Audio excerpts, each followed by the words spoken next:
আমার আসলেও টাকা নেই, আসলেও টাকা নেই।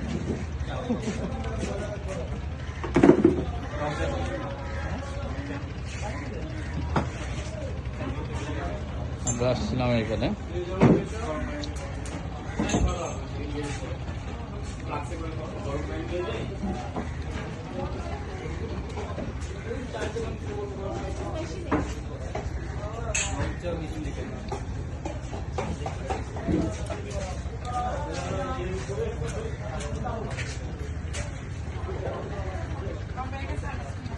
Bamboo vegetable, bamboo chicken, bamboo biryani,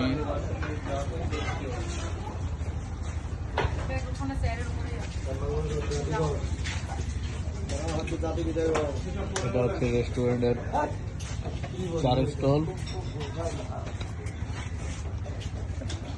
মামা আমাদের তো টাকা পয়সা নাই, কি করবো এখন? ক্রেডিট কার্ডে দিতে হবে, আপনার তো টাকা নাই, কি করবো? আমরা এখানে দুঃখিত স্যার, আপনার ক্রেডিট নেওয়ার মতো আমাদের কোনো কিছু নাই, কারণ আমরা এখন ডিসক্রেডিটের ভিতরে আছি, যেহেতু এখানে ইলেকট্রিসিটি নাই। আপনার যদি ইলেকট্রিসিটি থাকতো তাহলে অবশ্যই ক্রেডিটটাও থাকতো। এখন এখন কি করবো, কি করার আছে? এখন আপনি কি করবেন? আপনার না থাকলে তাহলে আমি বলবো যে আসুন স্যার। থ্যাংক ইউ, স্যার আর কোনো উপায় নেই। Thank you. কেন প্লেট দেওয়ার অপশন নেই? অসম্ভব স্যার, আমাদের এটা রেকর্ড